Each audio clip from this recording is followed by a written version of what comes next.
ஹே everyone, இன்னைக்கு பார்த்தீங்கன்னா மாறன் வீரால ஒரு பயங்கரமான ப்ரோமோ வந்திருக்கு. அதை பற்றி தான் பார்க்க போகிறோம். இந்த வீடியோ பிடிச்சா லைக் பண்ணுங்கள் அண்ட் சப்ஸ்கிரைபும் பண்ணுங்கள். வாங்க வீடியோக்குள்ளே போகலாம். அதாவது பார்த்தீங்கன்னா நேற்றுக்கு மாறன் நம்ம கார்த்திக்கிட்ட கேட்குறாரு, நீ எந்த தப்பும் பண்ணல, உனக்கு கான்ஃபிடென்ஸ் இருக்குல்ல அப்படின்ற மாதிரி கேட்ட. சத்தியமாக நான் எந்த தப்பும் பண்ணல அப்படின்ற மாதிரி அவரும் சத்தியம் பண்ணிடுறாரு. அதுக்கப்புறமா இந்த பக்கம் மாறன் யோசிக்கிறாரு, இங்கே ஒரு பெரிய சூழ்ச்சி நடந்ததா வேணும்ட்டே மாட்டி விட்டுருக்காங்க. ஸோ இதை நம்ம பொறுமையாக கண்டுபிடிக்கணும்.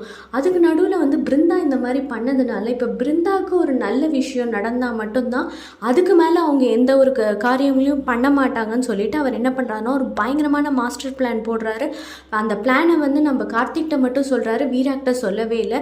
இவங்க எல்லாருமே மனசு சரியில்லை அப்படின்ற மாதிரி கோயிலுக்கு போகலாம் அப்படின்ற மாதிரி கூட்டிகிட்டு போகிறாங்க கார்த்தி, மாறன் அண்ட் வீரா. ஸோ அங்கே போகும்போது என்ன ஆகுதுன்னு பார்த்தீங்கன்னா, பிருந்தாவை இவர் யாருக்கும் தெரியாமல், அதாவது வீராக்கே தெரியாமல் பிருந்தாவை அங்கே வர வச்சு கார்த்தியோட பேச வச்சுட்ருக்காரு. கார்த்தி சொல்கிறாரு, உனக்கு என் மேலே நம்பிக்கை இருக்குல்ல, நான் எந்த ஒரு தப்பும் பண்ணல, நம்ம காதல் உண்மை தானே, அப்போ நான் சொல்கிறது நீ எதுவாக இருந்தாலும் கேட்பியா அப்படின்னு சொல்லிட்டு உடனே அம்மன் கழுத்தில் இருக்க தாடியை குடுகுடுன்னு எடுத்து போயிட்டு அங்கே வீரா சாமி கும்பிட்டு திரும்புறதுக்குள்ளேயே வேகமாக கட்டிடுறாரு. வீராவால் ஒன்றுமே பண்ண முடியல, ரொம்ப அதிர்ச்சியாகிடுறாங்க. அந்த அதிர்ச்சியோடையே வீட்டுக்கு போகிறாங்க. வீட்டுக்கு போனோன்னு முதல்ல அங்கே இருக்கிறது விஜய் தாங்க.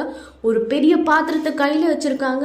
அவங்க அங்கேருந்து கதவை ஓப்பன் பண்ணி இவங்க தாலிக்கு பிருந்தா கழுத்தில் தாலியை பார்த்தோன்னே அந்த பாத்திரத்தை டொமார்னு போட்டு ஐயோ வாழ்க்கை போச்சு அப்படின்ற டைலாக்லாம் பேசிட்டு கத்தி கூப்பிட்டுட்டு இருக்காங்க. உள்ளே இருக்கவங்களாம் வேக வேகமாக இந்த மாதிரி நடந்துருச்சு அப்படின்ற மாதிரி நம்ம கார்த்தியை போட்டு எல்லோரும் திட்டி அடிக்க ஆரம்பிச்சிடுறாங்க. அதுக்குள்ளே என்ன பண்ணுறாங்கன்னா விஜய் ட்விஸ்ட் பண்ணுறாங்க. என்னென்னா இது எல்லாத்துக்கும் காரணம் எனக்கு தெரிஞ்சு வீராக்கா போட்ட பிளான் தான் அப்படின்ற மாதிரி சொல்கிறாங்க.